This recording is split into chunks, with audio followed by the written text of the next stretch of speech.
Your emotional and mental structure is a trap. Who you think you are is not only a trap, it is your first love. Since the objective is the trap's destruction, there is no reason to develop a philosophy of its nature, Inishara. This is Mark from the Starborn Project.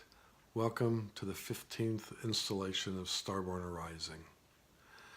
We will review the Reincarnation Trap. By creating a first distinction, thought arose. Perhaps thought arising caused the first distinction. Because distinction arose, more distinction arose, splitting singularity into vast universes, dimensions, galaxies, star systems, worlds, and individuated consciousness.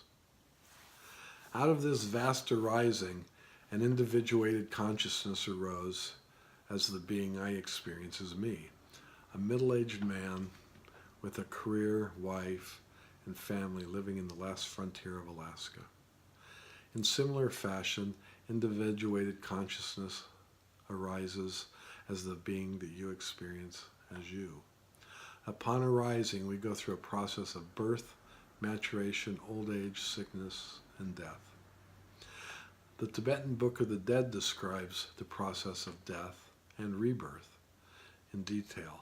At death, the last mind passes.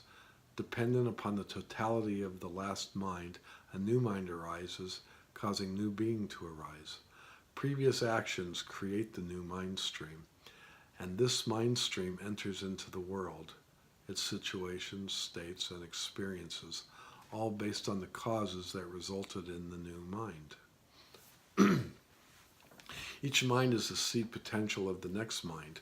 In this way, the cycles of existence perpetuate itself basically forever.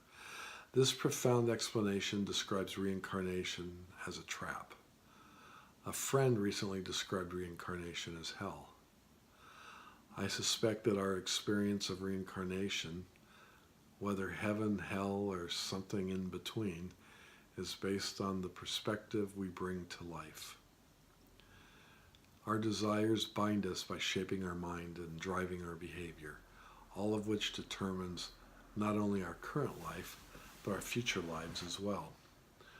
Rebirth is a result of the belief that we are separate from the radiant ocean of light. Many religions and philosophies teach that our desire and our actions trap us. This is not the case. Our belief in traps is what traps us. Desire is an expression of our unified self as it seeks union in an apparently binary and separate universe. To free yourself from the trap, give yourself permission to be free, and like a bird in an open cage, fly out of it. With some effort, you will see the truth of this for yourself.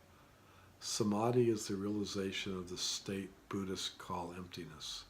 The arising, enduring, and passing stops, and there is stillness. In stillness, we see that our consciousness is the radiant ocean of light.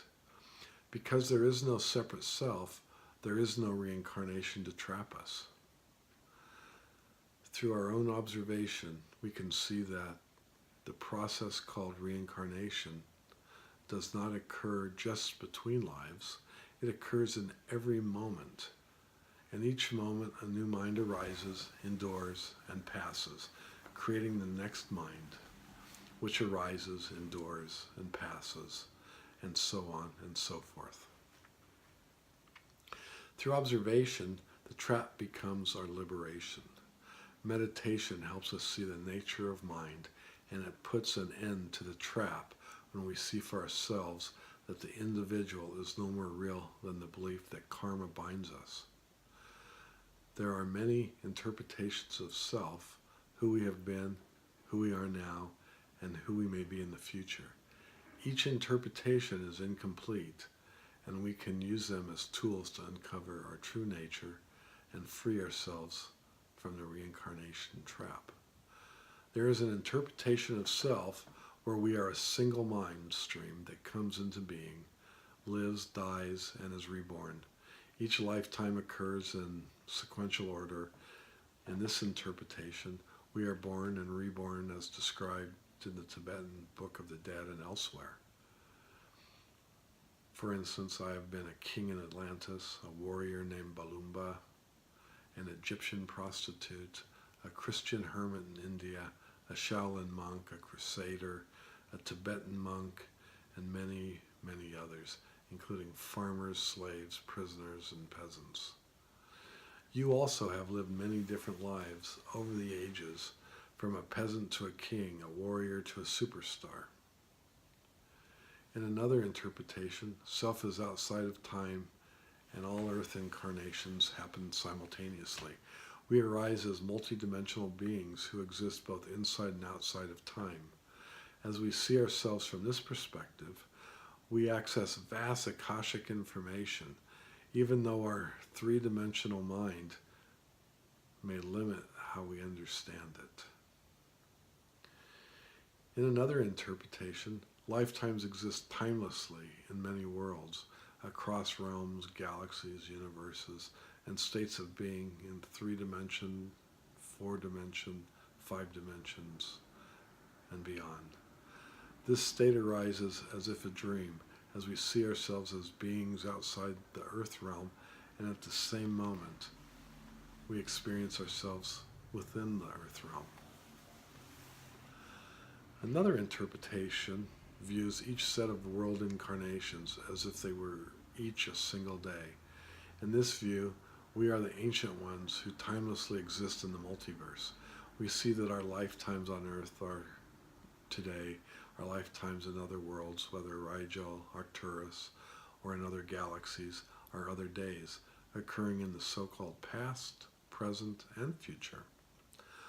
In still another interpretation, each being we meet is a single lifetime. I see you as one of my lifetimes, and you see me as one of your lifetimes. Yet there is no difference between us. We explore being as it expresses itself across the multiverse. Each of our lives is a precious aspect, making the diamond mind beautiful. There is no true difference between you and me.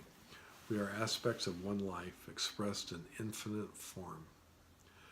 We are the eyes through which consciousness sees. This is one meaning of the greeting Namaste. In another interpretation, all distinction is gone. Reality is like a hand fitting into a glove. The glove is the world, the galaxy, the universe, and the vast multiverse. The radiant ocean of light is the hand in the glove. It is the ground of being that we call God. In truth, the ground of being and the universe interexist and are not separate at all. There are many additional perspectives that we will set aside for now.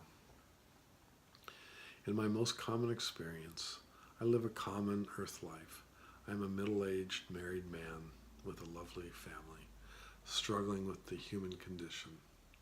I experience love, joy, death, and loss, and all the other joys and tribulations that make me human. I am not a saintly man. I have no magical powers. When I go home at night, my wife is the boss. I take out the trash, change light bulbs, do my laundry, occasionally enjoy good scotch, and do my best not to be a grumpy old man. I live a content life as a married man with a great family. I have an interesting career managing information technology projects, and I deeply enjoy the mindfulness and peace that meditation brings. In any given moment, my sense of self may slip into any of the perspectives described above. Sometimes I feel like a bird who has flown out of his gilded cage. Then I return to the cage and kiss my wife and children good night. We are ancient beings, and within us is everything we need. We have been everywhere and done everything. All of us have been kings, deities, and saints. We have been farmers, soldiers, famous and unknown. We have been everything, whether we express it in this life or not. If we remember the paths we have traveled, we can remember the wisdom we once learned. In the same way, we can access the treasure stored